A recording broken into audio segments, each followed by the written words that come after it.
বিয়ের আসর থেকে পালিয়ে লালমনিরহাট থেকে ঢাকা যাওয়ার উদ্দেশ্যে ট্রেনে উঠে একটা সিটে বসতেই পাশে থাকা ব্যক্তিকে দেখে আমার আত্মা কেঁপে ওঠে। যার ভয়ে বিয়ের আসর থেকে পালিয়ে এসেছি সেই ব্যক্তিটি আমার পাশে বসা। আমার পাশে বসা ব্যক্তিটি আমার দিকে তীক্ষ্ণ দৃষ্টিতে তাকিয়ে আছে। আমি তা বুঝতে পেরে তাড়াতাড়ি সেই সিট ত্যাগ করার জন্য উঠতেই আমার পাশে বসা ব্যক্তিটি আমার হাত চেপে ধরে। এখান থেকে এক পা নড়লে তোর পা ভেঙে আমি হাতে ধরিয়ে দেব, তো চুপচাপ এখানে বস। আমি ভয়ে ভয়ে ওনার পাশে বসে পড়লাম। উনি একবার আমাকে ভালো করে পরখ করে বলে, বিয়ের আসর ছেড়ে কার টানে ঢাকা যাচ্ছিস? সুন্দর মতো আমার প্রশ্নের উত্তর দে ফারিয়া, না হলে খুব খারাপ হবে কিন্তু বলে দিলাম। আমি চুপচাপ ওনার পাশে গাপটি মেরে বসে আছি। আপাতত ওনার প্রশ্নের উত্তর দেওয়ার মতো ইচ্ছে আমার নেই, তাই চুপচাপ বসে আছি। ওনার এরকম বজ্রকণ্ঠ শুনে আমি ভয়ে কেঁদেই দিলাম। এই একদম ন্যাকামি করবি না বলে দিলাম, আর একটা আওয়াজ মুখ থেকে বেরোলে থাপ্পড় দিয়ে বাইরে ছুঁড়ে মারবো। ওনার এরকম হুঙ্কার শুনে আমি চুপ করে বৃথা চেষ্টা চালিয়ে যাচ্ছি। আমি বিয়ে করতে চাই না আপনাকে, আমি তো অভিকে ভালোবাসি, ওকে নিয়েই বাঁচতে চাই। উনি চুপচাপ আমার কথা শুনে গম্ভীর কণ্ঠে বলে, আর কিছু বলবি? আমি প্রতি উত্তরে আর কিছু বলিনি, যার মানে দাঁড়ায় আর কিছু বলার নেই। তুই কি জানিস তুই বিয়ের আসর থেকে পালিয়ে নিজের বিপদ নিজেই ডেকে এনেছিস? তুই কি ভেবেছিস তুই এই মুর্তাসিম চৌধুরীর হাত থেকে পালিয়ে বাঁচতে পারবি? দেখুন, আপনি আমার মা বাবাকে কি জাদু করেছেন আমি জানি না। আমার পেছনে পড়ে থেকে লাভ নেই। নিজের রাস্তা নিজে দেখুন, আর আমাকে আমার মতো চলতে দিন। মুর্তাসিম আমার হাত জোরে চেপে ধরে বলে, তোমাকে আমার অর্ধাঙ্গিনী বানিয়ে তবে নিজের পথে চলবো। ওনার এত সহজ সরল জবাবটা আমি ঠিকভাবে হজম করতে পারিনি, তাই মুখটা থমথমে করে বলি, আমার মতো আধার মুখে একটা মেয়ের পেছনে কেন পড়ে আছেন? আপনি চাইলে আপনার জীবনটা আলোকিত করে একজন সুন্দর রমণী গুছিয়ে দেবে। আমার মতো অগোছালো কালো একটা মেয়ের পেছনে কেন পড়ে আছেন? শেষের কথাটা বলার সময় গলাটা থেমে যায়। তারপরও কষ্ট করে বলতে হয়েছে, সত্যিটা তো আর আড়াল করে রাখা যায় না। আমার কথা শুনে মুর্তাসিম নিশ্চুপ হয়ে যায়। আমি তাচ্ছিল্য ভরা নয়নে হেসে বলি, এখন কেন থম মেরে গেলেন মিস্টার চৌধুরী? আমি থেমে যাইনি ফারিয়া, তোমাকে আমার ভালো লাগে। কার কীরকম লাগে আমি বুঝতে চাইও না, তাই তো তোমাকে পাওয়ার জন্য এত দূর ছুটে এসেছি। আমি হয়তো অত বড়লোক বাবার ছেলে নই, কিন্তু আমার ওয়াইফকে চালানোর মতো যোগ্যতা এবং সামর্থ্য আমার আছে। একদমই কথাগুলো বলে থামে মুর্তাসিম। এদিকে ব্যবসা গরমে আমার নাজেহাল অবস্থা। ওনার কথা শোনার অবস্থা আমার নেই। তা অভিবুঝি এরকম একটা মেয়েকে মেনে নিবে? ওনার কথা শুনে আমি চমকে ওনার দিকে তাকাই। চোখে পানি টলমল করছে। তারপর নিজেকে সামলানোর বৃথা চেষ্টা চালিয়ে বলি, অভির কাছে আমি যাচ্ছি না। আমি আমার মতো করে নিজেকে গড়ে তোলার একটা মাধ্যম খোঁজার জন্য শহরে যাচ্ছি। আমার কথা শুনে উনি চমকে আমার দিকে তাকান। আর তাছাড়া আপনিই তো একটু আগে আমাকে বললেন আমাকে আপনার ভালো লাগে, কিন্তু ভালোবাসেন না। এই ভালো লাগাটা বিয়ের পরে উধাও হয়ে যাবে। সবাই চায় তার জীবনে একজন সুন্দরী তনোয়ার আগমন হোক, তাহলে আপনি কেন তার বিপরীত দিকে অগ্রসর হচ্ছেন? মুর্তাসিম একদম নিশ্চুপ হয়ে যায়, হয়তো বলার মতো কিছু খুঁজে পাচ্ছে না। তাই আমি আবারও বলি, আমি নিজেকে গড়ে তুলে দেখাতে চাই সুন্দর চেহারা সবকিছু নয়। একজন কালো মেয়েও পারে সবকিছু করতে। আমি তোমাকে সাহায্য করব তোমার স্বপ্ন পূরণের জন্য। সুন্দর চেহারাই সবকিছু নয় ফারিহা, মানুষের মনটা সুন্দর হলেই তারা প্রকৃতপক্ষে সুন্দর। তোমার গায়ের রং দেখে আমার তোমাকে ভালো লাগে, কে বলেছে তোমাকে? আমার তো তোমার মায়া ভরা মুখশ্রী দেখে তোমায় ভালো লাগে। ভালোবাসাটাই সব কিছু ফারিহা। শুধু ভালোবাসা তোর এমনি এমনি আসে না ফারিহা, ভালো লাগাটাকে যথেষ্ট গুরুত্ব দেওয়া উচিত। এরই মধ্যে ট্রেন এসে কমলাপুর রেল স্টেশনে পৌঁছে। আমি ব্যস্ত ভঙ্গিতে নিজের ব্যাগপত্র গোছাচ্ছি। ওনার কথার কোনো জবাব আমার কাছে নেই। ওনার আমাকে ভালো লাগতেই পারে, কিন্তু উনি আরও একটা ভালো মেয়েকে ডিজার্ভ করে। এই বিয়ের পোশাকে যে বের হয়েছে সবাই তো তোমাকে দেখে গণধোলাই দিবে। সেটা আমার ব্যাপার বলে ট্রেন থেকে নেমে পড়ি আমি। আমার পেছন পেছন মুর্তাসিমও নেমে আসে। আমি বুঝি না এই লোকটা আমার পেছনে কেন পড়ে আছে। কোথায় যাবে এখন? সেটা আমার ব্যাপার, আপনাকে না ভাবলেও হবে। আমি তোমাকে আগেই বলেছি তুমি মুর্তাসিম চৌধুরীর কাছ থেকে পালাতে পারবে না। এতক্ষণ তোমাকে ভালোভাবে বুঝিয়েছি, তুমি বুঝোনি। এখন তো আমাকে অন্য পদক্ষেপ নিতেই হবে। ওনার এত থমথমে কণ্ঠস্বর শুনে আমি কিছুটা ঘাবড়ে যাই। যতই হোক, একটা মেয়ে মানুষ অচেনা একটা শহরে এসে একটা ছেলের সাথে কিছুতেই পারবে না। তাই আমি তাড়াতাড়ি হেঁটে ওনাকে অতিক্রম করে অন্য পাশে চলে আসি। এদিকে দুপুরবেলায় এই কাঠখোটা রোদের জন্য গলা শুকিয়ে মরুভূমিতে পরিণত হবে বলে অনেকক্ষণ হাঁটার পর পেছনে ফিরে তাকিয়ে দেখি মুর্তাসিমকে কোথাও দেখা যাচ্ছে না। স্বস্তির নিঃশ্বাস ফেলে একটা টং দোকানে গিয়ে ঠান্ডা পানি কিনে একটা বৃক্ষের নিচে বসে পড়ি। পানি খেয়ে বোতলটা ব্যাগে রাখতে গিয়ে মনে হলো আমার পাশে কেউ বসে আছে। অতর্কিতভাবে পাশে তাকিয়ে দেখি আমার পাশে মুর্তাসিম বসে আছে। আমাকে দেখে উনি মুচকি এসে দাঁড়িয়ে পড়ে। চলো আমার সাথে, তোমার শ্বশুরবাড়ি যেতে আর মাত্র কিছুক্ষণ লাগবে। আমি মুর্তাসিমের দিকে কঠোর দৃষ্টি নিক্ষেপ করে বলি, এই আপনার কি লজ্জা শরম বলতে কিছু নেই? আপনাকে তো ভালো লোক ভেবেছিলাম আমি, কিন্তু আপনি এরকম স্যাসরার মতো আমার পেছনে পড়ে আছেন কেন? আমার কথা শুনে মুর্তাসিম আমার দিকে দৃঢ় চোখে তাকিয়ে আছে। অনেক হয়েছে তোমার সাহসী ললনার সাজার, এবার থামো। তোমাকে আমি আমার সহধর্মিনী বানিয়ে রাখতে চেয়েছিলাম, তুমি তো সেটা চাও না। তোমাদের মতো মেয়েদের প্রতি ছেলেরা একটু আকৃষ্ট হলেই তোমাদের ডিমান্ড বেড়ে যায়। তাড়াতাড়ি আসো। আর তখনকার ব্যবহারের জন্য আমি দুঃখিত, আসলে তখন মাথা কাজ করছিল না। আমি শুধু একের পর এক অবাক হচ্ছি, এই লোকটার কয়টা রূপ দেখতে হবে আর আমাকে? বাড়ির ভেতরে আসতে একজন মধ্যবয়স্ক মহিলা আমাদের দিকে এগিয়ে আসে, মুখে থমথমে ভাব বিরাজ করছে। কক্রোশ কণ্ঠে বলে ওঠেন, যে মেয়েটা আমাদের মান সম্মান ধুলোয় মিশিয়ে দিয়ে পালিয়ে গেছে, তুমি সেই মেয়েকে আবার ঘরে তুলে এনেছো কেন? আমি ওকে বিয়ে করবো তাই। আর পালিয়ে যাওয়াটা তার কোনো দোষ না। ওর আমাকে ভালো নাই লাগতে পারে, আস্তে আস্তে সব ঠিক হয়ে যাবে। সামনে থাকা মহিলাটি আমার দিকে তীক্ষ্ণ দৃষ্টি নিক্ষেপ করে বলে, আমার এই হীরের টুকরো ছেলেকে এই মেয়েটার ভালো লাগে না। তা মেয়ে নিজের দিকে কখনো তাকিয়ে দেখেছো তো তুমি কেমন দেখতে? সামনে থাকা মহিলাটির কথা শুনে আমার কপাল ফেরে এক ফোঁটা অশ্রু গড়িয়ে পড়ে। মুর্তাসিম প্রতিবাদের সুরে বলে, আমি আমার পছন্দের কথা তোমাকে জানিয়েছি। আজকে আমি ফারিহাকে বিয়ে করতে চাই। তুমি রাজি থাকো বা না থাকো তাতে আমার কিচ্ছু যায় আসে না। কিন্তু আমি তো আপনাকে বিয়ে করব না। আমার কথা শুনে মুর্তাসিম ভ্রু কুঁচকে ফেলে। আমি কি তোমাকে তোমার মতের কথা জিজ্ঞেস করেছি? ওনার এরকম সহজ ভঙ্গিতে করা অপমান শুনে আমি চুপসে যাই। তোমার মা বাবাকে তো রেখে চলে এসেছো, তাদের কি অবস্থা সেটা জানতে চাও না? মানে কি বলতে চাইছেন আপনি? মানেটা খুব সহজ, তোমার মা বাবা এখন আমার কাছে আছে। বিয়েটা করলে তুমি সুখী হবে, আর না করলে তোমার পুরো পরিবারকে আমি ধ্বংস করে দিব। মুর্তাসিমের বলা কথাটি শুনে আমার দুনিয়া থমকে যায়। আমাকে যত অত্যাচারই করুক না কেন, তারা তো আমার বাবা মা।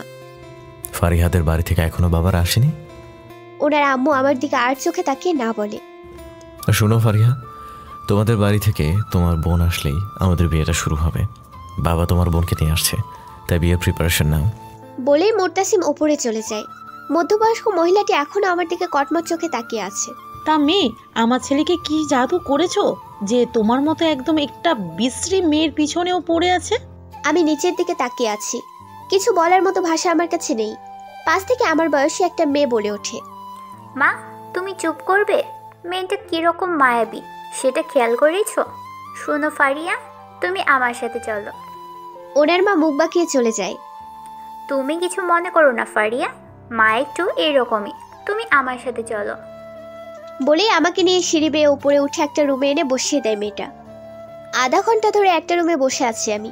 আমার পাশেই সেই মেয়েটা বসে আছে, আনলিমিটেড বকবক করে যাচ্ছে। আচ্ছা ফারিয়া, তুমি কেন বিয়েটা করনি? আমার পাশে বসা মেয়েটার প্রশ্ন শুনে আমি কিছুটা হকচকিয়ে যাই। মেয়েটা তা বুঝতে পেরে বলে, আচ্ছা, বলার দরকার নেই। দেখো, এত বকবক করার মাঝে আমি আমার পরিচয়টা দিতে ভুলে গেছি। শোনো ফারিয়া, আমি তোমার একমাত্র ননদিনী। আমার কিন্তু তোমাকে অনেক পছন্দ হয়েছে। আমি যদি ছেলে হতাম তাহলে ভাইয়া থেকে কেড়ে নিতাম তোমাকে। আর তোমাকে আমি নাম ধরে ডাকি, তুমি কিছু মনে করো না। আমার নাম চাঁদনি চৌধুরী, আর আমাকে তুমি চাঁদনি বলেই ডাকবে। বিনিময়ে আমি মুচকি হাসি। অল্প কিছুক্ষণের মাঝেই বুঝলাম চাঁদনি নামের মেয়েটা অনেক মিশুক, দেখতেও চাঁদের আলোর মতোই সুন্দর। হয়তো চেহারার সাথে মিল রেখে চাঁদনি রেখেছে। তুমি কিছুই বলছো না, আমি একাই বকবক করে যাচ্ছি। আচ্ছা, তোমার পুরো নাম কি? নুসরাত ফারিয়া। অনেক সুন্দর নাম। দেখো, আমার নাম কি রেখেছে? চাঁদনি। অন্তত একটা ভালো নাম রাখতে পারতো তো। চাঁদনির এই অভিমানী কণ্ঠে বলা কথাগুলো শুনে আমি হেসে দেই। চাঁদনি বিস্ময় ভরা নয়নে আমার পানে তাকিয়ে আছে। তোমার নাম তোমার মতোই সুন্দর, আমার কিন্তু অনেক পছন্দ হয়েছে। এতক্ষণ পর তোমার মুখ থেকে কথা বের হয়েছে। বাই দ্য ওয়ে, তোমার হাসিটা কিন্তু অসাধারণ। ভাইয়া বোধহয় এই হাসির প্রেমেই পড়েছে। বিনিময়ে আমি আর কিছু বললাম না। আপাতত আমার মাথায় অন্য চিন্তা ঘুরঘুর করছে। আচ্ছা, তোমার ভাইয়া সত্যিই কি আব্বু আম্মুকে আটকে রেখেছে? আমার কথা শুনে চাঁদনির মুখটা ফ্যাকাশে হয়ে যায়। মিনমিনিয়ে বলে, হলেও হতে পারে। ভাইয়া কিন্তু অনেক রেগে গেছে। হয়তো ওর রাগ সম্পর্কে তোমার এখনও ধারণা হয়নি, তবে শীঘ্রই হয়ে যাবে। রেগে গেলেও মাথা ঠান্ডা রেখে পরিকল্পনা করে নিজের উদ্দেশ্য পূরণ করে নেয়। চাঁদনির কথা শুনে আমি চুপসে যাই। এখন তাহলে আমাকে বিয়েটা করতেই হবে? আচ্ছা, তোমার ভাইয়া আমার মতো একটা মেয়ের পেছনে কেন পড়ে আছে? বিয়েটা করা ছাড়া আর কোনো রাস্তা নেই? আচ্ছা, ভাইয়া তোমাকে পছন্দ করে, বিয়েটা করে নাও না প্লিজ। আমরা দুজনে অনেক আড্ডা দিতে পারবো, প্লিজ প্লিজ। চাঁদনির এরকম বাচ্চামো আহ্লাদ শুনে আমি না হেসে পারিনি। কিন্তু বিয়েটা তো ছেলে খেলা নয়। এর মধ্যেই রুমে মুর্তাসিম প্রবেশ করে। চাঁদনি উঠে চলে যায়। উনি এসে আমার পাশে বসে। আমি দূরত্ব বজায় রাখার জন্য আরেকটু দূরে গিয়ে বসি। তোমার বোন এসেছে, গিয়ে দেখা করতে পারো। আর তোমার বাবা মা আপাতত আমার কাছে আছে, বিয়েটা হলেই তাদেরকে দেখতে পাবে। ওনাদের কিছু করবেন না দয়া করে? তাহলে বিয়েতে রাজি তুমি? মুর্তাসিমের কথা শুনে আমি আর কিছুই বলি নাই। তোমার চুপ থাকাকে কি আমি সম্মতি আছে ধরে নিব? ড্রয়িং রুমে প্রায় 5-6 জন লোক বসে আছে। এদের মধ্যে চাঁদনি আর ওর আম্মুকে ছাড়া কাউকেই চিনি না আমি। আমার পাশে আমার বোন তিথি বসে আছে, অন্য পাশে চাঁদনি বসে আছে। কিছুক্ষণের মধ্যে মুর্তাসিম আর একজন বয়স্ক লোক প্রবেশ করে ড্রয়িং রুমে। হয়তো হুজুর হবে, বিয়ে পড়ানোর জন্যই এসেছে। 3 কবুলের মাধ্যমে আমাদের বিয়ে সম্পূর্ণ হয়। এখন আমি আমার স্বামী নামক মানুষটার জন্য অপেক্ষায় আছি তার রুমে বসে। হঠাৎ দরজা খুলে উনি প্রবেশ করে। গুটিসুটি পায়ে হেঁটে এসে বেডের একপাশে বসে। আমার ঘোমটাটা সরিয়ে বলেন, মাশাআল্লাহ, আমার বউটাকে অনেক মায়াবী লাগছে। ওনার মুখে এক চিলতে হাসি বিরাজমান। ওনার কথা শুনে আমার কোনো প্রতিক্রিয়া না দেখে উনি আবারও বলে, রাগী মেয়েটা এত চুপচাপ কেন? কি হয়েছে খুলে বলো আমাকে, সমাধান করার চেষ্টা করব। ওনার এরকম সহজ ভঙ্গিতে কথা বলার ধরন দেখে আমার এখন ওনাকে খুন করতে ইচ্ছে করছে। আপনি জানেন না কি হয়েছে? আমার জীবনটা নষ্ট করে এখন বলছেন কি হয়েছে খুলে বলতে? আশ্চর্য লোক তো আপনি। তোমাকে আমি বিয়ে করেছি, বিষ তো পান করাইনি। এখন তুমি তোমার সব উইশ পূরণ করতে পারবে। এখানে আমি তোমাকে হেল্প করতে পারবো। তুমি নিজেই ভেবে দেখো, একা একটা মেয়ে কিভাবে প্রতিষ্ঠিত হতে পারে।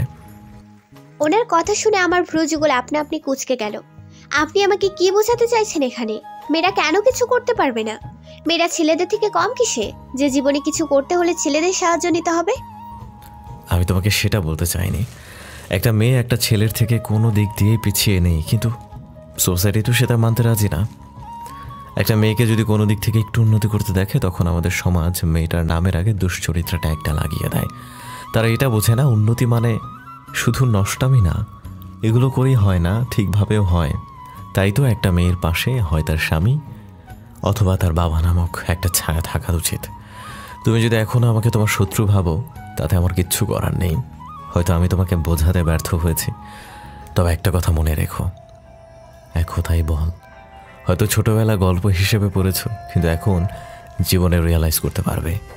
মুর্তাসিমের কথা শুনে আমি একদম নিশ্চুপ হয়ে যাই। উনি যতগুলো কথা বলেছেন সবগুলো সত্যি। আমি জোকের বসে হুট করে বাড়ি থেকে পালিয়ে চলে এসেছি। কি করব সেটাও আগে থেকে ভেবে রাখিনি। উনি যদি আমার পেছন পেছন না আসতো, তাহলে এতক্ষণে আমি শিয়াল কুকুরের খাদ্য হতাম। কি ভাবছো এত? আমার সাথে শেয়ার করতে পারো? কিছু ভাবছি না, আমার খুব ঘুম পাচ্ছে, ঘুমাবো আমি। উনি মুখটা ফ্যাকাশে করে বলে, তুমি কি এখনো আমাকে মেনে নিতে পারো নাই? নিজের স্বামী হিসেবে না হোক, একজন বন্ধু হিসেবে তো মেনে নিতে পারো। একটা ছেলে কখনো একটা মেয়ের বন্ধু হতে পারে না। আপনি আমার স্বামী, আমি আপনাকে সেই রূপে গ্রহণ করার চেষ্টা করব, কিন্তু আমার কিছুদিন সময় লাগবে। বাট আপনি আমাকে একটা কথা বলুন তো, আপনি তো মা বাবার সাথে অনেক মিশে গিয়েছেন, তাহলে কিভাবে পারলেন আপনি তাদের সাথে এটা করতে? আমার কথা শুনে মুর্তাসিম আমার দিকে হতাশ ভঙ্গিতে তাকায়। আমি ওনাদের সাথে কিছুই করিনি ফারিহা, আমি তো জাস্ট তোমাকে ভয় দেখানোর জন্য এটা বলেছি। আমি চাইলে তোমাকে আরো অনেক রকম করে নিজের করে নিতে পারতাম, কিন্তু তাতে তোমার সম্মান নষ্ট হতো। তাই তো আমাকে এই মিথ্যেটা বলতে হয়েছে। ওনার কথা শুনে আমি বলার মতো আর কিছুই খুঁজে পেলাম না, তাই চুপচাপ গুটিসুটি মেরে বেডের একপাশে বসে আছি। উনি বেড থেকে উঠে বেডের ওপর থাকা ফুলগুলোকে সরিয়ে দিচ্ছে। আমিও বেড থেকে নেমে বেডের ওপর থাকা ফুলগুলোকে সরানোর জন্য হাত দিতেই উনি বলেন, একদম হাত দিব না ফারিহা, গোলাপের কাঁটা ফুটবে তোমার হাতে। আমি ওনার কথাকে পাত্তা না দিয়ে নিজের মতো করে বেড থেকে ফুল সরাচ্ছি। আউচ! আমার চিৎকার শুনে উনি ফুল সরানো বাদ দিয়ে আমার দিকে কটমট চোখে তাকিয়ে আছেন। উনি তাড়াতাড়ি আমার হাতের আঙুল শক্ত করে চেপে ধরে। আমি ব্যথায় আর্তনাদ করে উঠি। একদম কথা বলবা না, তোমাকে আমি আগেই বারণ করেছি, শুনেছো আমার কথা?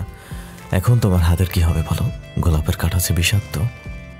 ওনার কথা শুনে আমি চুপচাপ দাঁড়িয়ে আছি। এখানে যদি এখন আমি কিছু বলতে চাই, নির্ঘাত উনি একটা থাপ্পড় মেরে দেবে।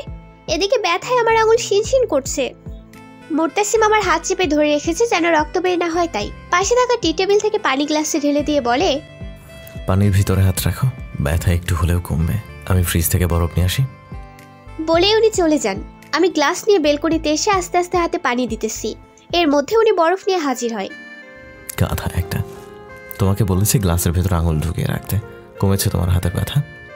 ওনার ক্ষিপ্ত মেজাজে কথা বলার ধরন দেখে এবার আমার মেজাজ খারাপ হয়ে গেল। আমার হাতে কাটা ফুটেছে নাকি আপনার হাতে? আপনার এই এক্সট্রা দরদ আপনার কাছেই রাখেন। বলে আমি ব্যালকনি থেকে চলে আসি। আমার পেছন পেছন উনিও রুমে প্রবেশ করে। তুমি আমার অর্ধাঙ্গিনী, তোমার ব্যথা লাগলে আমার কর্তব্যতা সারিয়ে তোলা। আপনি অনেক কর্তব্য পালন করেছেন মিস্টার চৌধুরী। আপনি তো বলেছেন আমি আপনাকে বিয়ে করলে আমি আমার ইচ্ছে মতো চলতে পারবো, তাহলে কেন আপনি আমাকে আপনার মধ্যে আবদ্ধ করার চেষ্টা করছেন? আমি অর্ধেক আপনাকে কেন বিয়ে করেছি জানেন? আমি নিজের মতো করে নিজের জীবনকে সাজাতে চাই। এর জন্য আমার একটা নিরাপদ বাসস্থানের প্রয়োজন ছিল। আপনি কি মনে করেছেন আপনি আমাকে জোর করেছেন বিয়ে করতে আর আমি আপনার ভয়ে বিয়ে করতে রাজি হয়ে গেলাম? নো মিস্টার চৌধুরী, আপনার ধারণা ভুল। আমি আমার ইচ্ছেতে আপনাকে বিয়ে করেছি এবং আপনার সাহায্য ছাড়াই নিজের পায়ে দাঁড়ানোর চেষ্টা করব। নিজের ইচ্ছের বিরুদ্ধে কেউ আমাকে মেরে ফেললেও আমি বিয়ে করতাম না। আমি আপনাকে নিজের ইচ্ছে বিয়ে করেছি। ভাষণ দেয়া শেষ হলে এবার ঘুমাতে পারো। এতক্ষণ তো আমাকে পাগল করে দিয়েছো ঘুমাবে বলে, তাহলে এখন কথার মধ্যে এত তেজ আসে কোত্থেকে? হ্যাঁ, এতগুলো কথা বলার পরও ওনাকে স্বাভাবিক দেখে একটু অবাক তো হলামই। চুপচাপ আমি বেডের একপাশে শুয়ে পড়লাম। উনি বেড থেকে একটা বালিশ হাতে নিয়ে বাইরে বের হতে নিতেই আমি বলি, আমি আপনাকে খাটে ঘুমানোর জন্য বারণ করিনি, চাইলে ঘুমাতে পারেন, যতই হোক বিছানাটা আপনার। আমার কথা শুনে উনি কটমট চোখে আমার দিকে তাকিয়ে দরজা জোরে ধাক্কা দিয়ে বাইরে বের হয়ে যায়। আমিও হাত ছেড়ে বাঁচি। মানবতার দিকে তাকিয়ে ওনাকে ওনার বিছানায় ঘুমানোর জন্য বলাটা আমার দায়িত্ব ছিল, না হলে আমার একটুও ইচ্ছে নেই লোকটার সাথে বেড শেয়ার করার। গোলাপের কাটা তো কিছুই না, এটা তো ছোট্ট একটা ড্রামা ছিল মিস্টার চৌধুরী। এখন নিত্য নতুন আপনাকে পড়তে হবে। আমার পেছনে পড়েছেন বলে কথা। সকালের এই মিষ্টি রোদ চোখে পড়তেই ঘুম আপনা আপনি হাওয়া হয়ে গেল। বিছানা থেকে উঠে ফ্রেশ হয়ে রুমে আসতেই নিচ থেকে চিৎকার চেঁচামেচি শব্দ শুনতে পেলাম। কৌতূহলী হয়ে নিচে নামতেই মধ্যবয়স্ক মহিলাটি আমার দিকে তেড়ে আসে, যে কিনা আমার শাশুড়ি। কি করলে তুমি আমার ছেলের সাথে? প্রথম রাতটাই তো আমার ছেলের সাথে কাটাতে পারলে না। ওনার কথা শুনে আমি অসহায় চোখে ওনার দিকে তাকাই। আমি জানি উনি আমাকে সহ্য করতে পারেন না, না করারই কথা, তবু আমাকে এগিয়ে যেতে হবে। কি হলো, চুপ করে আছো কেন? আমার ছেলে নিজের রুম ছেড়ে কেন গেস্ট রুমে গিয়ে শুয়েছে? আচ্ছা মা, তুমি চুপ করো তো। ভাইয়া কেন অন্য রুমে গিয়ে শুয়েছে সেটা তুমি ভাইয়াকে জিজ্ঞেস করো। ফারিয়া কি ইচ্ছে করে ভাইয়াকে রুম থেকে বের করেছে নাকি? চাঁদনির কথা শুনে আমি স্বস্তির নিঃশ্বাস ফেলি। মেয়েটা আমাকে আসছি থেকে হেল্প করেই যাচ্ছে। আমি তোদের এসবের মাঝে নেই। বাপ ছেলে মেয়ে সবাই তো আমার অবাধ্য। আমার কথার কি কোনো মূল্য আছে নাকি? তা বউ যখন হয়ে এসেছো এই বাড়ির, তো এক কাপ চাও কি জুটবে না কপালে? মা, ফারিয়াকে আজকে কেন রান্নাঘরে যেতে হবে? ওর তো সবে কালকে বিয়ে হয়েছে। থাক না চাঁদনি, আমি চা বানিয়ে নিয়ে আসছি। বলে আমি রান্নাঘরের দিকে চলে এলাম। পেছনে তারা এখনো তর্ক করছে আমি নাকি এসেই চাঁদনিকে জাদু করে নিয়েছি। এসবে কান দিলে চলবে না, আমার লক্ষ্য স্থির থাকা লাগবে। এখানে আমি বৌমাগিরি করতে আসিনি, তবু আমায় একটা সম্পর্কের টানে এগুলো করতে হবে। কিছু করলে তবেই তো কিছু পাবো। চা বানিয়ে আমার শ্বশুর আর শাশুড়িকে দিয়ে ট্রেটা রান্নাঘরে রাখতে যেতে এই পেছন থেকে আমাকে মুর্তাসিম ডাকে। আমি কি সকালবেলা বউয়ের হাতে চাটাও পাবো না? আমি কিছু না বলে আবারও রান্নাঘরে চলে এলাম চা বানাতে। আমার সাথে চাঁদনিও আসে। ভাবি, ভাইয়া কিন্তু চা খায় না, কফি বানিয়ে নাও। চাঁদনির মুখে ভাবি ডাক শুনে আমি চমকে ওর দিকে তাকাই। আমি আসার পর থেকে আমাকে নাম ধরেই ডাকে, এখন আবার কি হলো? আরে এত চমকালে চলবে না, আমি তোমায় সব নামেই ডাকবো। বিনিময়ে আমি মুচকি হেসে কফি বানাতে মন দিলাম। কত কিছু যে সহ্য করতে হবে এ বাড়িতে থাকতে হলে কে জানে। তোমার গান শুনেছি আমি ফারিহা, তোমার গানের গলা অনেক সুন্দর, তাই আমি একজনের সাথে যোগাযোগ করেছি। তুমি এখন ফেসবুকে গান গাও, একসময় সব জায়গায় তোমার গান থাকবে। মুর্তাসিমের কথা শুনে আমি ওনার দিকে অবাক হয়ে তাকিয়ে আছি। লোকটা কিভাবে জানে যে আমি ফেসবুকে গান গাই? আমি ওনার হাতে কফি দিয়ে বলি, কিভাবে জানলেন? আরে তোমার ফেসবুকে গিয়ে জেনেছি তুমি গান গাও, এত অবাক হওয়ার কি আছে? কিন্তু ফেসবুকে তো আমাকে দেখা যায় না, শুধু একটা ব্যাকগ্রাউন্ডে গান গেয়ে এডিট করে তারপর ফেসবুকে আপলোড করি। তোমার কণ্ঠ তো আমি চিনি ফারিহা, আর তোমার বোনও বলেছে তোমার নাকি ছোটবেলা থেকে ইচ্ছে ছিল গায়িকা হওয়ার। ও, কিন্তু গানের গলা সুন্দর হলেই হয় না, তারা মডেলিং করার মতো সুন্দর চেহারাও চায়। আমি তোমার গান একজন ডিরেক্টরকে পাঠিয়েছি, আমার বন্ধু হয় ও বলেছে যে তুমি নিশ্চিত সিলেক্ট হবে। ওনার কথা শুনে খুশিতে আমার চোখ মুখ চকচক করে ওঠে। কত শত স্বপ্ন এই গানকে নিয়ে আমার অনেক ইচ্ছে ছিল একদিন আমি অনেক বড় গায়িকা হব, কিন্তু অনেকের সাথে যোগাযোগ করেও কোনো ব্যবস্থা করতে পারিনি। তাই সামাজিক যোগাযোগ মাধ্যমকেই স্বপ্ন পূরণের গুটি হিসেবে বাছাই করলাম। কিন্তু আপনি আমার জন্য এত কিছু করছেন কেন? তোমার স্বপ্ন পূরণে তোমার পাশে থাকতে চাই। আমার ইচ্ছে আমার বউ একদিন অনেক বড় কিছু হয়ে আমার মুখ উজ্জ্বল করবে। কিন্তু আমি তো কারো সাহায্য চাই না। সাহায্য করছি না তোমাকে, আমি তোমার বন্ধুকে একজন ভালো কণ্ঠশিল্পী খুঁজে দিয়ে ওকে হেল্প করছি মাত্র। ও আচ্ছা, তা আমি যদি কখনো সেলিব্রিটি হয়ে যাই আর তখন যদি আপনাকে ভুলে যাই, তখন? আমি জানি উনি আমাকে হেল্প করছেন, আমাকে হয়তো সেটা বুঝতে দেয়নি, তবুও আমি বুঝতে পেরেছি উনি হয়তো জানেন যে আমি ওনার করা সাহায্য নিব না, তাই বলেননি। আমিও বুঝে না বোঝার ভান ধরে আছি। আমার এখন এত বড় সুযোগ হাতছাড়া করা উচিত না। সব কিছু বুঝেও আমার চোখে বিন্দুমাত্র কৃতজ্ঞতার ছাপ নেই। তখন তুমি আমাকে পাত্তা না দিলে সেটা আমার ব্যর্থতা, কিন্তু আমার মন বলছে তুমি আমাকে ঠকাবে না। ও আর হ্যাঁ, ওদের আমি তোমার নাম্বার দিয়েছি, ওরা তোমাকে ফোন দিবে বলেছে। আচ্ছা ঠিক আছে। ফোনের ক্রিং ক্রিং শব্দ বেলকনি থেকে রুমে এসে দেখি একটা অচেনা নাম্বার থেকে কল এসেছে। দ্বিধাদ্বন্দ্ব নিয়ে ফোন রিসিভ করতে ফোনের ওপর পাশ হতে একজন অচেনা ব্যক্তির কণ্ঠ ভেসে আসে। হ্যালো, আপনি কি মুরতাসিমের ওয়াইফ বলছেন? লোকটির প্রশ্ন শুনে আমার মেজাজ খারাপ হয়ে গেল। তারপরও ভদ্রতা বজায় রেখে বলি, জি আপনি কে? আমি Turja Sikdar, TV channel director এবং মুরতাসিমের বন্ধু। আপনাকে একটা দরকারে ফোন করলাম, বিশেষ মুরতাসিম। আমার নাম ফারিয়া, নাম ধরেই ডাকতে পারেন। আর কি দরকার?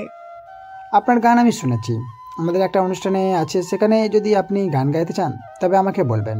হয়তো সেই অনুষ্ঠান থেকে আমরা আপনার সরাসরি প্রতিভা দেখতে পাবো। যদি আপনি সেখানে ভালোভাবে গান, তো আপনাকে আমরা আমাদের একটা মুভির গানের জন্য সিলেক্ট করব। ডিরেক্টরের কথা শুনে অতটা খুশি হতে পারলাম না। এখন নাকি আমাকে আমার প্রতিভা একটা অনুষ্ঠানে গান গেয়ে দেখাতে হবে। তারপর নিজেকে দাঁতস্থ করে বলি, অনুষ্ঠানটা কবে? কালকে। আচ্ছা আমি রাজি। কালকে আমি ওই অনুষ্ঠানে গান গাইব, আপনি লোকেশন পাঠিয়ে দেবেন। লোকেশন পাঠানোর দরকার নেই, মুরতাসিমও এই অনুষ্ঠানে আসবে, আপনি ওর সাথেই চলে আসবেন ভাবি। Okay sir. Best of luck. Turya Sikdar phone কাটলেন। আমি গিয়ে চাঁদনিকে খবরটা দিলাম। ও খুশি হয়ে বলল, আমিও যাব তোমাদের সাথে। আচ্ছা। তুমি ভাইয়াকে গিয়ে খবরটা দিয়ে আসো। বলেই চাঁদনি চলে যায়। আমিও রুমে যাওয়ার উদ্দেশ্যে পা বাড়াই। রুমে প্রবেশ করে দেখি মুরতাসিম কোথাও নেই। ব্যালকনিতে এসে দেখি উনি দাঁড়িয়ে আছে। আমাকে দেখে বলে, তুর্য ফোন করেছে? করেছে। বলেছে কালকে একটা অনুষ্ঠানে আমাকে গান গাইতে হবে। ভালো তো, তাই এবার তুমি প্রস্তুত তো কালকে যাওয়ার জন্য? বলেছে যখন যেতে তো হবেই। তাহলে তৈরি হয়ে থেকো, আমি যাই। মুরতাসিম চলে যাওয়ার জন্য পা বাড়াতেই আমি বাধা দিয়ে বলি, কোথায় যাবেন? মাথা ব্যথা করছে, একটু ঘুমাবো। দেখুন আপনি এই রুমেই ঘুমান, আমার কোনো আপত্তি নেই তো। শুধু শুধু আপনার মায়ের কাছে আর আমাকে কথা শুনতে হবে না। মাকে বারণ করে দিব তোমাকে কিছু না বলতে। বলে উনি ব্যালকনি থেকে চলে আসে। আমি ওনার পেছন পেছন রুমে আসি। রুমে আসতেই দেখি ওনার মা রুমে এসেছে।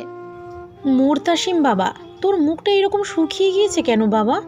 উনি মাথা চেপে ধরে বলে, কিছু না, মাথা ব্যথা করছে একটু।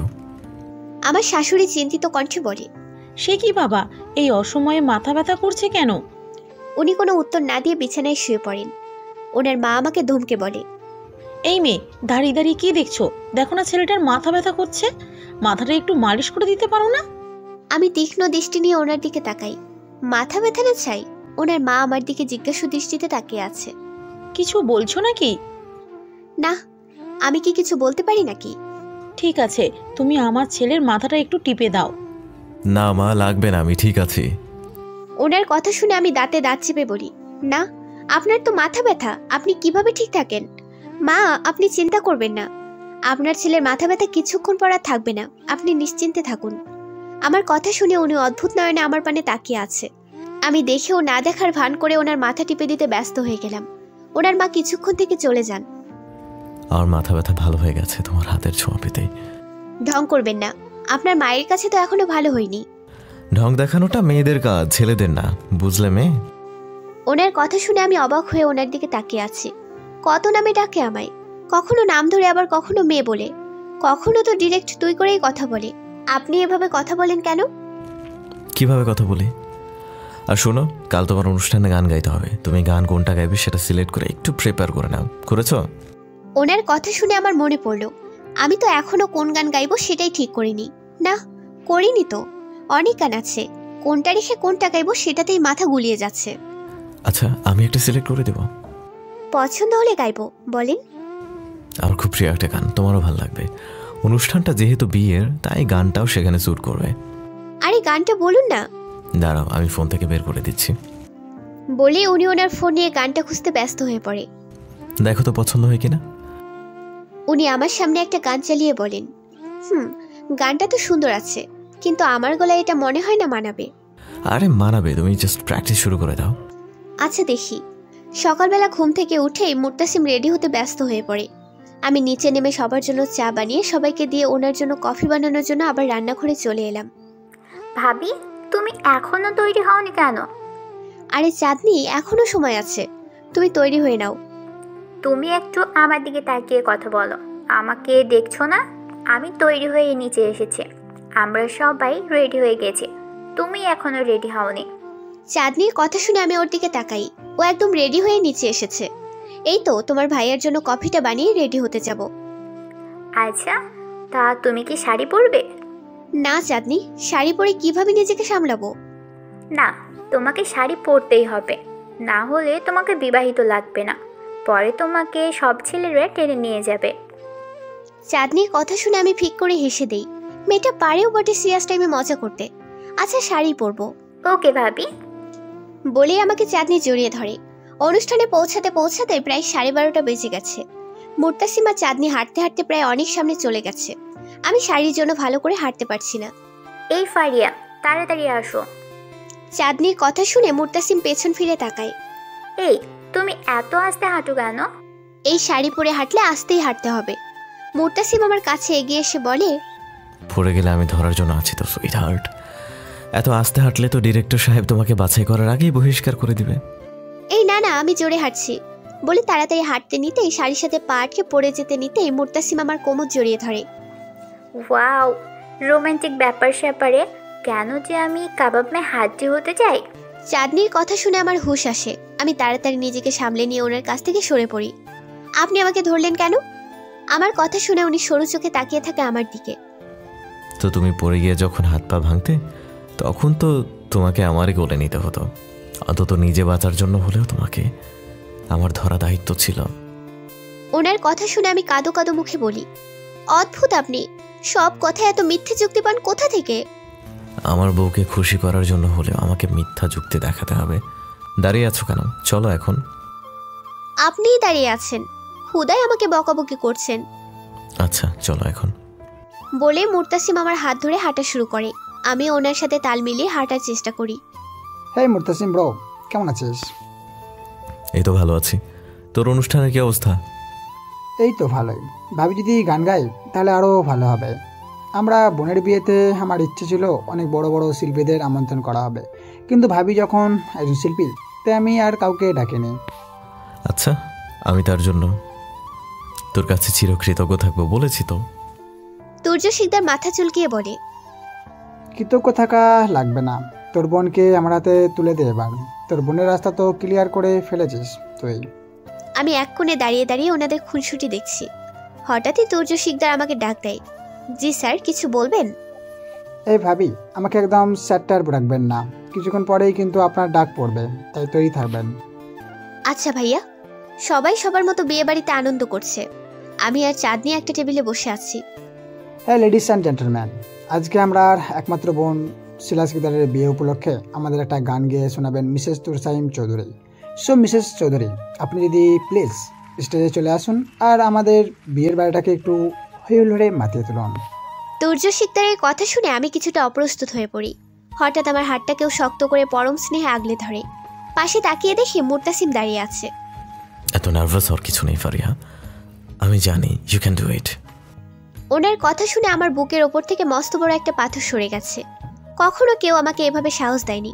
প্রথমবার সবার সামনে সরাসরি আমার পারফরমেন্স দেখাতে হবে, সেটা ভেবেই নিজেকে শক্ত করে দাঁড়িয়ে পড়ি স্টেজে যাওয়ার উদ্দেশ্যে। স্টেজে যাওয়ার জন্য পা বাড়াতেই চাঁদনি দৌড়ে এসে আমাকে জড়িয়ে ধরে। আমি জানি তুমি পারবে ফারিহা, শুধু একটা জিনিস মনে রাখবে, গানকে তুমি ভালোবেসে গাইতে হবে। Best of lakh. আমি চেষ্টা করব চাঁদনি, বলে আমি স্টেজে উঠে পড়ি।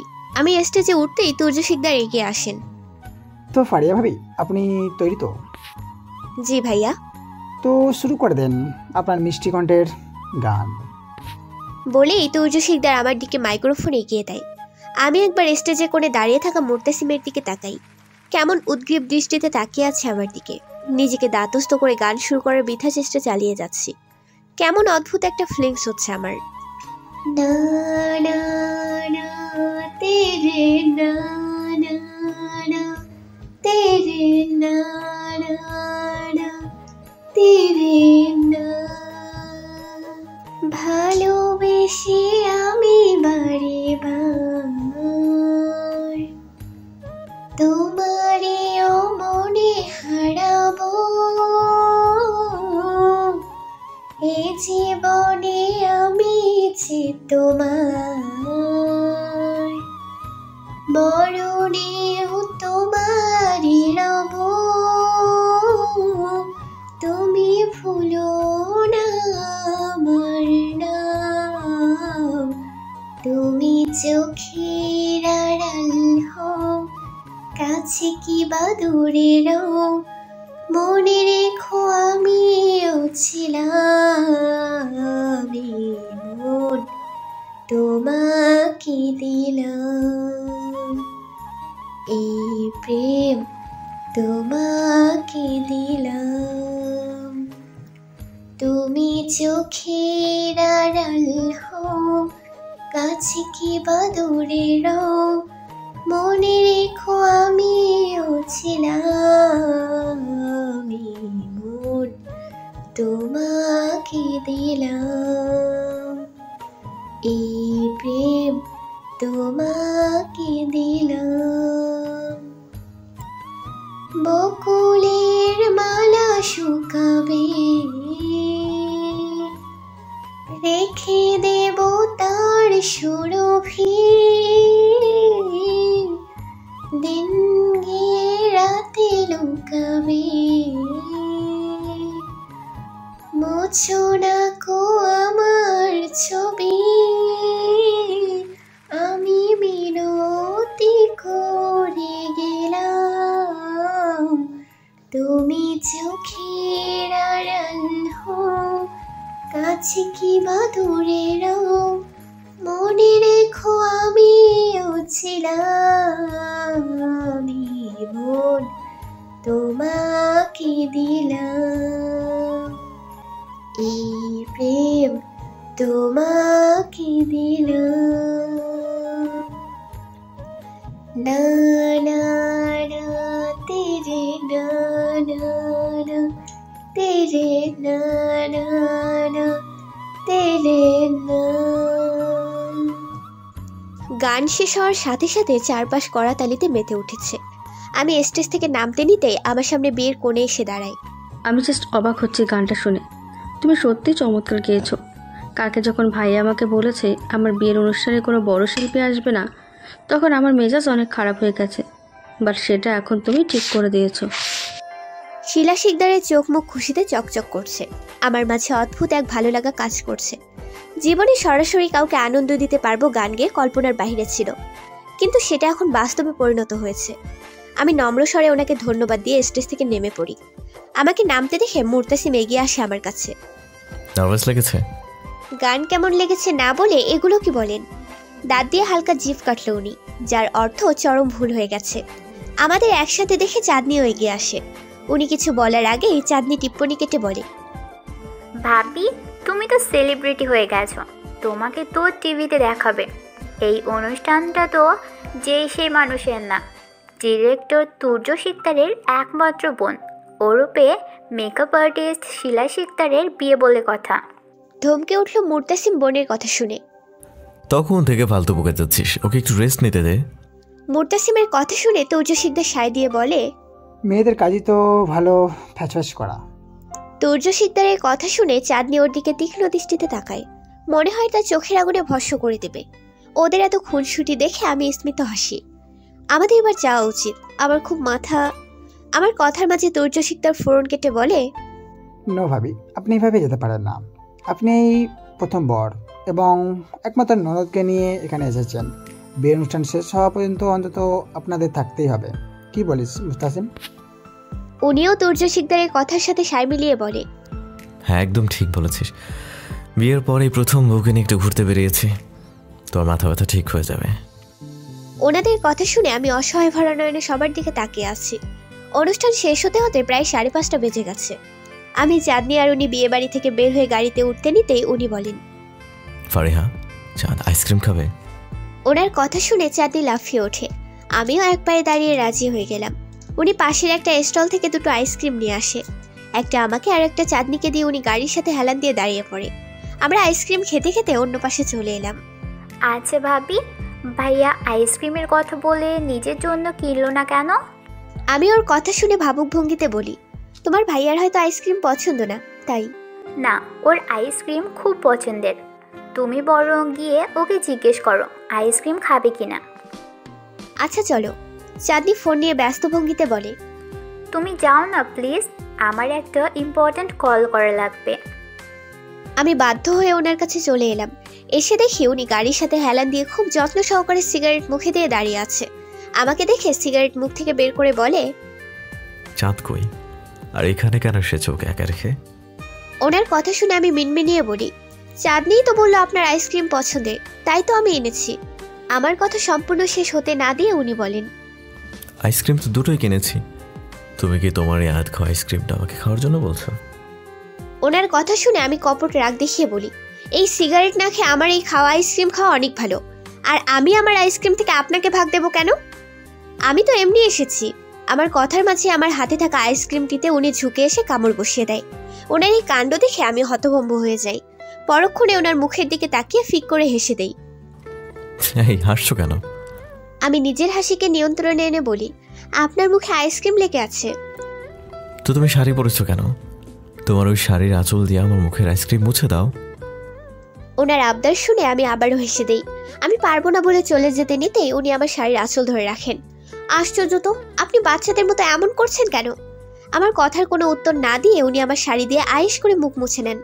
আমি মুখ কুচকে বলি, এই আপনি একদম আমার শাড়ির মধ্যে আইসক্রিম লাগাবেন না। অলরেডি কাজ শেষ আমার সুইট হার্ট। বলে উনি বাঁকা হাসেন। উনি আমার সামনে থেকে সরে গিয়ে বলে, চাঁদ আমরা চলে যাচ্ছি, তুই যদি যেতে চাস তবে তাড়াতাড়ি সামনে আয়। ওনার বলার আগেই চাঁদনি এগিয়ে আসে। তোমাদের রোম্যান্স শেষ না হলে আসবো কিভাবে? চাঁদনির কথা শুনে উনি আমার দিকে ডোন্ট কেয়ার ভাব নিয়ে বলে, বাড়িতে তো আমার দিকে ফিরেও তাকায় না, এখানে রাস্তায় এসে এখন তার প্রেম প্রেম ভাব হচ্ছে, বুঝলি চাঁদ? ওনার কথা শুনে আমি দাঁতে দাঁত চেপে বলি, আপনার মতো নির্লজ্জ লোক আমি দুজন দেখিনি। আমার কথা শুনে চাঁদনি মিটমিট করে হাসছে। ও গিয়ে গাড়ির ভেতর বসে পড়ে। ওর এই মিটমিট করে হাসার কারণে আমার আরো অস্বস্তি হচ্ছে। আমি ওনার দিকে তাকিয়ে কপট রাগ দেখিয়ে বলি, সরুন সামনে থেকে, আপনি একটা পাগল। আমার কথা শুনে উনি হো হো করে হেসে ওঠে। ওনার হাসি দেখে আমার রাগ আরো বেড়ে গেছে। ওনাকে পাশ কাটিয়ে যেতে নিতেই উনিও সেই পাশে চলে আসে। ফলে ওনার মাথার সাথে বাড়ি খেয়ে আমার অবস্থা শেষ। আমার একমাত্র মাথাটার 12টা বাজিয়ে দিয়েছেন আপনি, উনি আমাকে ধমকে বলে। চুপ করে স্টুপিড, মানুষের মাথা আবার একমাত্র হয় নাকি? মানুষের মাথা 5টা হয় নাকি? মানুষের মাথা একটাই হয়। যাকে সেসব কথা বাদ দিয়ে আরেকটা বাড়ি দেন, না হলে আমার মাথায় শিং গজাবে। উনি আমাকে আবারও ধমকে বলে। তোমাকে আমি চুপ করতে বলছি, কিন্তু কি সব স্টুপিডের মতো কথা বলছো? আগের যুগের কুসংস্কারকে নিয়ে তুমি এখনো পড়ে আছো। ওনার ধমক শুনে আমি চুপসে যাই। এই ভাই, তোরা আসবি নাকি? চাঁদনির কথা শুনে আমি গিয়ে গাড়িতে বসে পড়ি। বাড়িতে আস্তে আস্তে প্রায় 7টা বেজে গেছে। বাড়িতে ঢুকে আমার শাশুড়ি আয়েশা বেগমের মুখোমুখি হলাম। আমাকে দেখে মুখ ঘুরিয়ে ফেলে। আয়েশা বেগম মুর্তাসিমকে উদ্দেশ্য করে বলে, এই মেয়েকে বাড়িতে এনেছিস কি নাচ গান করানোর জন্য নাকি? বাড়ির বউকে নিয়ে বিয়ে বাড়িতে গান গাইতে পাঠিয়ে দিলি, অথচ আমাকে একবারও বললি না। আয়েশা বেগমের কথা শুনে ওনার মুখে বিরক্তির ছাপ ফুটে ওঠে। তোমাকে বললে তুমি যেতে দিতে আমাদের? চাঁদনির কথা শুনে আয়েশা বেগম খেপে গেলেন। আমার অবাধ্য হয়ে তো আগে গিয়েছিস, এখন আমার মুখে মুখে তর্কও করছিস। তো কি করবো মা, তুমি একটা মেয়ে হয়ে আরেকটা মেয়ের কষ্ট বোঝো না কেন? তো এই মেয়েটার কিসের কষ্ট? ভালো বাড়ির ছেলেকে ফাঁসিয়ে বিয়ে করে নিয়ে। ব্যাস মা, তোমার অনেক কিছু বলা হয়ে গেছে, দয়া করে আর কিছু বলবে না। সারা জীবন বাবাকে হাতের মুঠে রেখেছো তুমি। তুমি কি বাবাকে ফাঁসাওনি? ওনার কথা শুনে আয়েশা বেগম ক্ষিপ্ত মেজাজে বলে, আগে তো আমার মুখে মুখে তর্ক করতে না, তাহলে সব কি এই মেয়ের জন্যই হচ্ছে? বাড়ির সদর দরজা পেরিয়ে আমার শ্বশুর নীলাম চৌধুরী প্রবেশ করেন। উনি মুর্তাসিমকে উদ্দেশ্য করে বলে, মুর্তাসিম, তুই বৌমাকে নিয়ে অন্য বাড়িতে চলে যা। তুই তো ভালো একটা চাকরিও করিস, তাহলে সমস্যা কোথায়? কিন্তু বাবা, আমি তোমাকে আর চাঁদকে ছাড়া কিভাবে থাকবো? নীলাম চৌধুরী দীর্ঘশ্বাস ফেলে বলেন, আমি আর কয়দিন বাঁচব? মরার আগে চাঁদটাকে যদি বিয়ে দিয়ে যেতে পারতাম, তবে মরেও শান্তি পেতাম। তুমি একদম বেশি কথা বলবে না। চাঁদনির জন্য পাত্র তো রেডি আছে, শুধু রিকি একবার দেশে আসলেই ওর কাছে আমি চাঁদনিকে দিয়ে দেব। আয়েশা বেগমের কথা শুনে চাঁদনি দাঁতে দাঁত চেপে বলে, আমি তোমার ওই বোনের ছেলেকে বিয়ে করব না। আমি কি এতই পচে গেছি মা, যে তুমি আমাকে একটা বিবাহিত ছেলের সাথে বিয়ে দিতে চাইছো? ব্যাস, অনেক হয়েছে তোমাদের নাটক, অনেক সহ্য করেছি। আমি ফারিহা আর চাঁদকে নিয়ে বাড়ি থেকে চলে যাব। মুর্তাসিমের কথা শুনে আয়েশা বেগম তেলে বেগুনে জ্বলে ওঠে। আয়েশা বেগম তেড়ে গিয়ে বলে, চলে যাবে মানে? ছোটবেলা থেকে যে তোদের আমি মানুষ করেছি তার কি হবে? 19 বছর ধরে আমি চাঁদনিকে বড় করেছি। রিকি ভালো একটা ছেলে, টাকা পয়সা বাড়ি গাড়ি সব আছে ওর। ও বলেছে চাঁদনিকে বিয়ে করে আমাকে আর ওকে বিদেশে নিয়ে যাবে। তোদের মা থাকলে তোদের লাথি উষ্টা দিয়ে চলে যেত। আমি দেখে তোদেরকে মানুষ করেছি। সৎ মা সৎ মাই হয়, আপন হয় না। তুমি যদি আমার আপন মা হতে, তাহলে আজ আর চাঁদনির সাথে এমন করার চিন্তা করতে পারতে না। মুর্তাসিমের কথা শুনে আমি চমকে ওনার দিকে তাকাই। সৎমা মানে আয়েশা বেগম ওনার নিজের মা নয়? সব কিছু হয়েছে এই কালো মেয়ের জন্য। যেদিন থেকে বাড়িতে এসেছে শুধু ঝগড়া লেগেই আছে। আমি কি আর এমনি এমনি এই মেয়েকে অলক্ষ্যে বলি নাকি? মুখ সামলে কথা বলবে। ওকে নিয়ে আমার কোনো সমস্যা নেই। তোমার এত সমস্যা আসে কোত্থেকে? আমি মুর্তাসিমকে থামিয়ে বলি, আমার জন্য যখন এত তর্ক বিতর্ক হচ্ছে, তাহলে আমি এই বাড়ি থেকে চলে যাই। আর শুনুন মিসেস আয়েশা বেগম, আজ আমি কালো বলে আপনি আমাকে অবহেলা করছেন না। একদিন এই কালো মেয়েকেই খুঁজে বেড়াবেন। আর আপনি আমাকে কালো বলেন আর যাই বলেন, আমার তাতে কিচ্ছু যায় আসে না। আমি আমার এই কালো চেহারাকেই ভালোবাসি বলে আমি বাড়ি থেকে বের হয়ে যাই। এখানে থেকে আমার কোনো কাজ নেই। শুধু শুধু আমার জন্য কেন একটা সুখী পরিবার ভেঙে পড়বে? বাড়ি থেকে বের হয়ে রাস্তা দিয়ে আনমনে হাঁটছি। হাতে থাকা ফোনটা ক্রিং ক্রিং শব্দে বেজে ওঠে।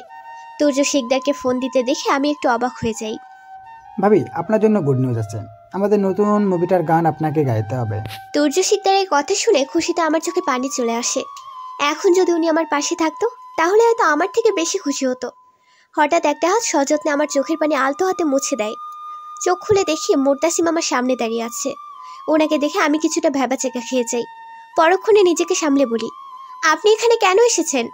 আমার জন্য আপনাদের পরিবারের ওপর দিয়ে অনেক কিছু গিয়েছে, তাই আমি চাই না আমার জন্য আর কোনো ক্ষতি হোক। এবার অন্তত আমাকে যেতে দিন। আচমকা মুর্তাসিম আমাকে জড়িয়ে ধরে হু হু করে কাঁদতে থাকে। ওনাকে কাঁদতে দেখে আমি অবাকের চরম পর্যায়ে পৌঁছে গেলাম। তুমি নিজের স্বার্থটাই বুঝলে ফারিহা। আমি তোমাকে এত ভালোবাসি, আর তুমি নিজের উদ্দেশ্য পূরণ করে এখন চলে যেতে চাইছো। ওনার কথা শুনে আমি একদম নিশ্চুপ হয়ে গেলাম। আমি তোমাকে ভালোবাসি, সেটা তুমি জানো। আমি তোমাকে আর জোর করবো না। ভালো না হয় নাই বাসলাম, অন্তত তোমার বর হিসেবে আমার কাছে কি থাকা যায় না? আমার জন্য আপনাদের সংসারে অশান্তি হোক, সেটা আমি চাই না। আমি নতুন একটা বাড়ি কিনবো ঠিক করেছি। তুমি আর চাঁদকে নিয়ে থাকবো। চাঁদ যদি মায়ের কাছে থাকে, তাহলে মা নির্ঘাত ওকে রিকির সাথে বিয়ে দিয়ে দেবে। কিন্তু বাবা মা? বাবা আবার মাকে ছাড়া আমাদের সাথে থাকবে না, আর মাকে বাবা আমাদের সাথে থাকতে দিবে না। আমি কিছু না বলে নিচের দিকে তাকিয়ে আছি। কি বলা উচিত এখানে আমার জানা নেই, তাই নিশ্চুপ থাকাই ভালো। হঠাৎ কেউ একজন এসে আমাকে জড়িয়ে ধরে। তাকিয়ে দেখি চাঁদনি। ভাবি, তুমি আমাকে রেখে যেও না প্লিজ। আমি তোমার সাথে অনেক মিশে গিয়েছি। আমি চাইলে আর তোমার থেকে সরে যেতে পারবো না। চাঁদ, তোর ভাবি তোকে ছেড়ে যাবে না। কি ফারিহা, আমি কি ভুল বললাম নাকি? আমি মাথা নাড়িয়ে না সুযোগ উত্তর দেই। আমি না বলার সাথে সাথেই চাঁদনি আর মুর্তাসিম হেসে ফেলে। চলো ভাবি, আমরা এখন বাড়িতে গিয়ে ব্যাগপত্র গুছিয়ে নিই। আমাদের আবার নতুন বাড়ি খুঁজতে হবে। কিন্তু এই রাতের বেলায় কিভাবে বাড়ি খুঁজবেন? আমি মুর্তাসিমকে প্রশ্নটা করতে উনি কিছুটা চিন্তিত হয়ে যায়। আচ্ছা ভাইয়া, আমরা তাহলে আজ রাত বাড়িতে থেকে কাল বের হব। না চাঁদ, যে বাড়িতে ফারিহাকে অপমান করা হবে সেই বাড়িতে আমি এক মুহূর্ত থাকতে চাই না। আমরা বরং এখান থেকেই তুর্যদের বাড়িতে চলে যাই। তুর্যের কথা শুনে চাঁদনির মুখটা ফ্যাকাশে হয়ে যায়। কিন্তু আপনি কিভাবে ওনাদের বাড়িতে যাবেন? শিলা শিকদারের মাত্র বিয়ে হয়েছে, তুর্য ভাইয়াও এখন ঝামেলায় আছে। আর একটা কথা বলতে ভুলে গেছি, তুর্য ভাইয়া ফোন দিয়েছিল। হোয়াট? কি বলেছে তুর্য? বলেছে ওনার নতুন মুভির গান আমাকে গাইতে হবে। কনগ্রাচুলেশন ভাবি। বলেই চাঁদনি আমাকে জড়িয়ে ধরে। আমি খেয়াল করলাম মুর্তাসিমের মুখটা কিরকম শুকিয়ে গেছে। কি হয়েছে আপনার? আপনি খুশি না? উনি কিছুটা রাগ নিয়ে বলে। এতক্ষণে কথা বলার সময় হয়েছে তোমার? আমি তো তোমাকে জড়িয়ে ধরে শুভকামনা জানানোর আগেই চাঁদ জড়িয়ে ধরেছে। ওনার কথা শুনে আমি ফিক করে হেসে দেই। ভাই বোন দুজনেই পাগল, একজন ভাবি বলে তো আরেকজন বউ বলে। তুর্য শিকদারের বাড়িতে পৌঁছাতে পৌঁছাতে 12টা বেজে গেছে। আমরা বাড়িতে আসতেই তুর্য শিকদার ভূত দেখার মতো চমকে ওঠে। মুর্তাসিম ব্রো, তোরা কি সত্যি এসেছিস? এই চাঁদ আমাকে একটা চিমটি কাটতো। তুর্য শিকদারের কথা শুনে চাঁদনির কপালে বিরক্তির ছাপ ফুটে ওঠে। চাঁদনি ইচ্ছে করে জোরে তুর্য শিকদারকে চিমটি কাটে। তুর্য শিকদার চিমটি কাটার পর হো হো করে হেসে ওঠে। কি তুর্য ভাই, তুই কি পাগল হয়ে গেছিস নাকি? না রে ব্রো, তোর বোনের কোমল হাতের ছোঁয়ায় আমি ফেদা হয়ে গেছি রে। আচ্ছা সেসব কথা বাদ দে, আমরা কি আজ তোর এখানে থাকতে পারবো? তুর্য শিকদার কিছুটা অভিমানের স্বরে বলে। আমি কি তোদের কখনো বারণ করেছি থাকার জন্য? তুই কিভাবে ভাবলি এটা? আরে আমি সেভাবে বলতে চাইনি। আস্তে আস্তে মুর্তাসিম তুর্য শিকদারকে সব খুলে বলে। সব শুনে তুর্য শিকদার মুর্তাসিমকে বলে, তোর বোনকে তো তোর হিটলার মা রিকির সাথে বিয়ে দিবে। পাত্র হিসাবে তো রিকির থেকে আমি ভালো নাকি? চাঁদনি ফোড়ন কেটে বলে, তুর্য ভাইয়া, আপনি এখন কি বলতে চাইছেন? আমি এখানে বিয়ে করতে আসিনি, বুঝলেন? তুর্য চাঁদনিকে ধমকে বলে ওঠে, তোমাকে আমি জিজ্ঞেস করেছি, বড়দের মাঝে কথা বলবে না। চাঁদনি দাঁতে দাঁত চেপে বলে, আচ্ছা, বিয়ের দিনও তো বড়রা কথা বলবে, তখন আমি বড়দের মাঝে কথা বলবো না। দেখি কে আমাকে কবুল বলতে বলে। চাঁদনির কথা শুনে সবাই হো হো করে হেসে দেয়। এই চল আমরা খাবার খেয়ে নিই। শিলা যাওয়ার পরে একদম ভেঙে পড়েছিলাম। তোরা এসেছিস, ভালো করেছিস রে। আচ্ছা চল, প্রচুর ক্ষুধা লাগছে। বলে মুর্তাসিম তুর্য শিকদারের আগে আগে গিয়ে ডাইনিং টেবিলে বসে পড়ে। গান গাওয়ার জন্য আজ আমার ডাক পড়েছে, তাই মুর্তাসিম আমাকে পৌঁছে দিয়ে অফিসে চলে যায়। আমিও গান গাওয়ার জন্য প্রস্তুত হয়ে নিলাম। আমাকে আসতে দেখে তুর্য শিকদার এগিয়ে আসে। তার পাশে চাঁদনি শিকদারও আছে। চাঁদনি আর তুর্য শিকদারের বিয়ে হয়। দুজনের মতামতের ভিত্তিতে বিয়েটা হয়। ভাবি, আপনার বড় মশাই আসেনি? তুর্য শিকদারের কথা শুনে আমি কিছুটা অভিমানের স্বরে বলি, না ভাইয়া, তার অনেক কাজ। আমাকে সময় দেওয়ার মতো কি ইচ্ছে তার আছে নাকি? আচ্ছা ফারিয়া, তুমি কেন এটা মনে করছো? ভাইয়া তো তোমার গান লাইভে দেখবে বলেই অফিসে চলে গেছে। চাঁদনির কথা শুনে আমি আর কিছু বলিনি। আমাকে গান গাওয়ার জন্য তুর্য শিকদার দিকে চলে যায়। আমিও তার পেছনে গুটি গুটি পায়ে কক্ষে চলে আসি। গান গেয়ে বের হবার পর দেখি চাঁদনির পাশে মুর্তাসিমও দাঁড়িয়ে আছে। ওনাকে দেখে মুখে এক চিলতে হাসির দেখা মেলে। কংগ্রাচুলেশনস ফারিহা। বলেই মুর্তাসিম আমার দিকে একগুচ্ছ লাল গোলাপ এগিয়ে দেয়। ওহ ভাইয়া, তুই জাস্ট ফাটিয়ে দিয়েছিস। ভাইয়া, তুই আসিসনি কারণে ফারিয়া সকাল থেকে মুখ কোমড়া করে রেখেছে। এখন দেখ কিরকম মুচকে মুচকে হাসছে। চাঁদনির কথা শুনে মুর্তাসিম আমাকে এক হাতে জড়িয়ে ধরে বলে, এটা তো আমার বউ, তাই আমার জন্য মুখ গোমরা করে রেখেছে। বাট তার মুখ গোমরা করে রাখাটা উধাও করার ঔষধ আমার কাছে আছে। এই আপনি চুপ করুন তো, সারাদিনই শুধু উল্টাপাল্টা বকেন। নো ভাবি, আপনি কেন মুর্তাসিমকে থামতে বলেন?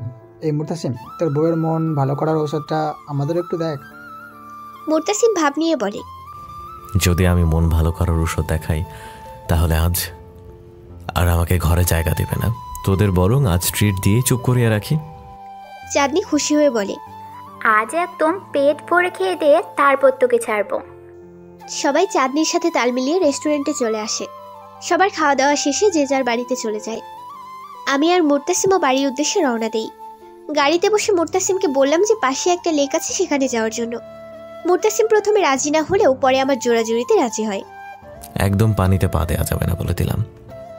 আচ্ছা বাবা, বললাম তো দিব না। আচ্ছা চলো। বলে মুর্তাসিম লেকের উদ্দেশ্যে পা বাড়ায়। আমি ওনার পেছন পেছন হাঁটা শুরু করি। মধ্য দুপুর হওয়ার কারণে লেকের আশেপাশে কোনো লোক নেই। এমনিতেও জায়গাটা বেশ নির্জন। লেকের সামনে এসে আমি লেকের আশেপাশে ঘিরে থাকা ঘাসের উপর বসে পড়ি। উনিও আমার পাশে বসে পড়ে। আচ্ছা, তুমি এখানে কেন এলে? একদম ভালো লাগে না এখানে? আমার নির্জন এবং লেকের পাড় অনেক ভালো লাগে। এটা তো নির্জনতা, এখানে আসতে বললাম। উনি বসা থেকে আমার হাঁটুর উপর শুয়ে পড়ে। আমি ওনার চুল টানতে টানতে বলি, আপনি কি আমায় সত্যিই ভালোবাসেন? এটা কোন ধরনের প্রশ্ন? জানি না, আগে তো চিৎকার দিয়ে দিয়ে বলতেন, ফারিয়া আমি তোমায় ভালোবাসি, বাট এখন আর এসব দেখি না। আমি তো চাই না তুমি বিরক্ত হও। আগে তোমাকে বললে তুমি বিরক্তের মতো হয়ে তাকিয়ে থাকতে। আমি কি আগের মতোই আছি মিস্টার চৌধুরী? আমার কথা শুনে মুর্তাসিম আমার দিকে অদ্ভুতভাবে তাকিয়ে আছে। জানো, তোমার মুখে মিস্টার চৌধুরী ডাকটা আমার এত ভাল লাগে, অনেক মধুর লাগে। ওনার কথা শুনে আমি মুখ টিপে হাসি। আমার প্রশ্নটা এড়িয়ে গেলেন কেন? তুমি তো আর আগের ফারিহা নাও, তুমি তো আমার গায়িকা ফারিহা, একান্তই আমার। বলে মুর্তাসিম আমাকে জড়িয়ে ধরে।